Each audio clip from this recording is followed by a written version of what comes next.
Après 5 semaines, j'ai enfin une soirée comme je l'imaginais, en van life, entre guillemets. C'est-à-dire dans un endroit perdu dans la nature, personne autour, sur le bord de l'océan, avec un feu. En plus, il y a des phoques ici. C'est merveilleux.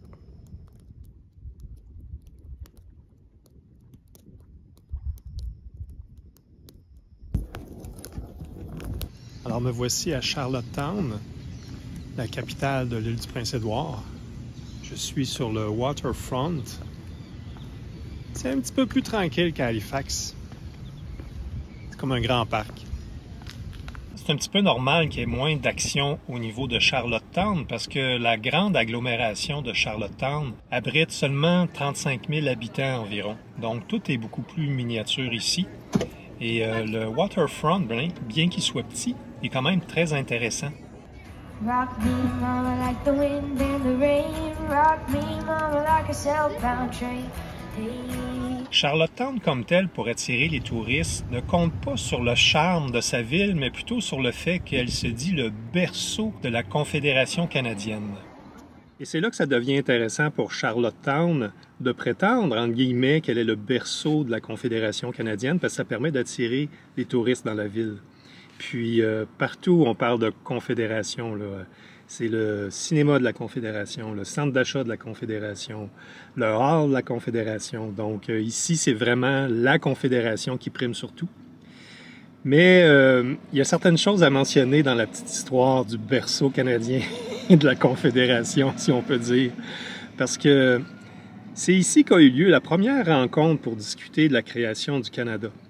Mais il faut savoir qu'en 1864, quand les gens se sont réunis ici, c'était les gens du territoire, si on peut dire, de la Nouvelle-Écosse, de l'île du Prince-Édouard et du Nouveau-Brunswick qui se réunissaient en 1864 ici.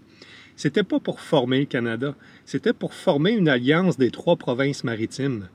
Alors le Haut-Canada et le Bas-Canada existaient déjà, ce qui est maintenant l'Ontario et le Québec, mais ils n'étaient pas invités à cette discussion-là. Par contre, ils ont entendu parler de la discussion et ils se sont invités. Donc, ils se sont présentés en 1864 à la rencontre des 3 provinces maritimes et ils les ont convaincus de finalement parler du Canada plutôt que de parler de l'union des 3 provinces maritimes.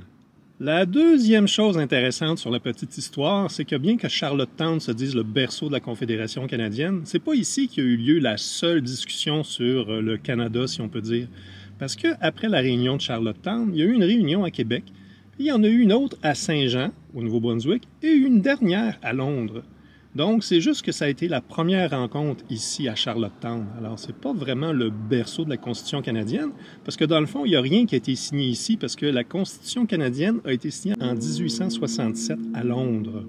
L'autre chose intéressante à savoir au niveau de la petite histoire, c'est que lorsque la Constitution canadienne a été signée en 1867 à Londres, finalement, l'île du Prince-Édouard en faisait même pas partie. C'est que la population de l'île du Prince-Édouard ne voulait rien savoir de l'Union canadienne, dans le fond. Eux, ce qui les intéressait, c'était une union des 3 provinces maritimes, pas de créer un Canada. Alors, les politiciens de l'île du Prince-Édouard ont été obligés de s'abstenir de signer la Constitution canadienne. L'île du Prince-Édouard, faisant pas partie du Canada, décide de développer son économie en construisant un chemin de fer qui fait toute l'île au complet. Malheureusement, à cause de ça, l'île s'endette au maximum, elle est sur le bord de la faillite. Londres ne veut pas les supporter, ce qui fait en sorte que l'île du Prince-Édouard, en 1873, entre guillemets, est forcée de s'inclure au Canada pour pouvoir bénéficier de la péréquation qui existe au niveau de la Confédération canadienne, c'est-à-dire que les provinces les plus riches donnent de l'argent aux provinces les plus pauvres pour que le niveau de vie des Canadiens dans toutes les provinces soit à peu près équivalent. Donc, finalement, en 1873, à contre-cœur, l'île du Prince-Édouard finit par joindre le Canada, mais... Alors, c'est un petit peu drôle qu'ils disent que Charlottetown est le berceau canadien de la Constitution canadienne, parce que dans le fond, c'est juste une rencontre qui n'était même pas pour discuter du Canada, et puis ils n'ont pas fait partie du Canada à sa création. 90% du territoire de l'île du Prince-Édouard est recouvert de terres rouges, hyper fertiles.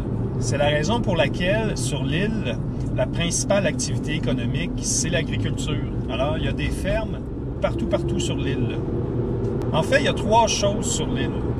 Des fermes en grande quantité, Ensuite, c'est des falaises, des superbes falaises de roches rouges, encore une fois. Ou la troisième chose, c'est des plages. Des plages, des kilomètres de long de sable rouge, encore une fois. Mais le sable est un petit peu plus rouge-brun. Ça me fait penser à une certaine région de la République dominicaine où le sable est de la même couleur. Comme l'île du Prince-Édouard, c'est la plus petite province du Canada, eh bien, j'ai déjà fini d'en faire le tour. Ce qui veut dire que je suis déjà sur le pont de la Confédération en train de traverser vers le Nouveau-Brunswick. Alors, c'est une petite traversée, c'est 12 km de long.